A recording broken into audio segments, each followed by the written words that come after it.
Welcome to Talk of the Town. I'm your host, Ellen Barrett, and we have a great show for you today.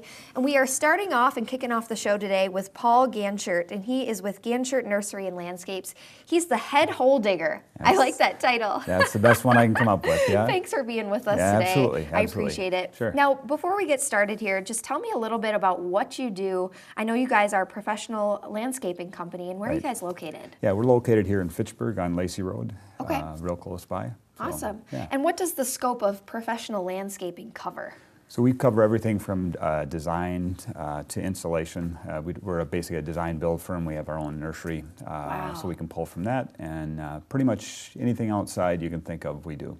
Wow. That's got to be beneficial to have the nursery there. Yep. With everything else that you do. Yeah, it makes our job a lot easier because we have the material right there that as we design, we can design with that and go from there. Awesome. So, How long have you guys been in business? This is actually our 66th year in business. So. 66? Yep. Wow. Yep. What an anniversary. Congratulations. Yeah, it's great. That's pretty incredible. It's great. Yeah. Very cool. Yeah. And what would you say sets you apart from other landscape companies? Part of it is the nursery. Most other businesses don't have a nursery, and that really helps us out in many ways. Also gives us a lot more diversity with plant material where we can experiment with new things, sure. new and up-and-coming things. The other thing is probably we're kind of cutting edge is kind of what we're looked for. If we're always looking for the new ideas 2 and 3 years down the road with some of our distributors and manufacturers to find out what's going to be the new thing coming down the road. So.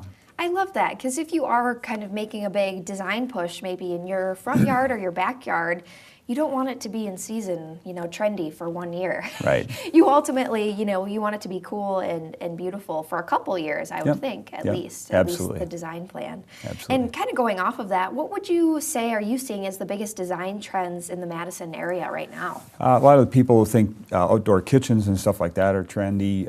Fire pits for us are huge. They're kind of like truth serum to teenage kids. Where you get a lot of information out of them sitting around a fire, so it's a great thing. And it can be a transition from like a sandbox when they were younger. We can just transition that if we think forward to do sort of universal design.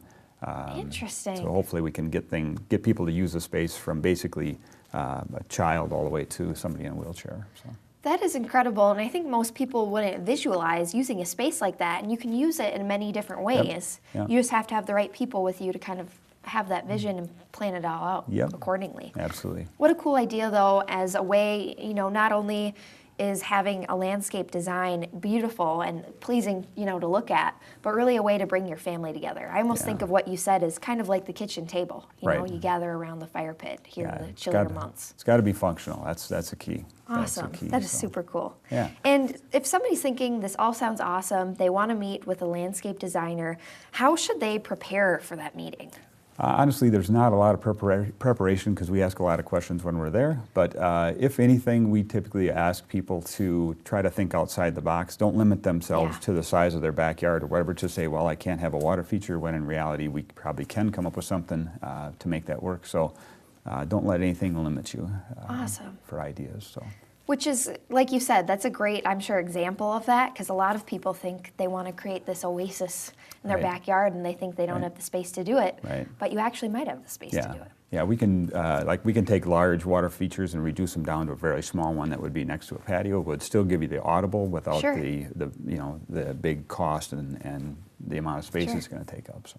Why should people use professional landscape services instead of trying to do it themselves? Which I think people have the tendency to try, and then you get caught in the middle of a project that you realize you have no idea what you're doing, especially if it's involving water supply and plumbing and just the different terrain of all backyards are different and front yards too. Right. They actually, if you have the know-how and all the equipment and all that sort of thing, it's great, but most people don't have that.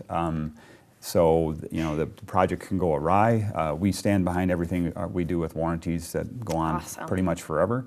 And they can save money. A lot of times we go into projects where people spent money that they shouldn't have, so we can save money. And probably the biggest thing is that, so somebody can work on a patio over the course of 3 or 4 months.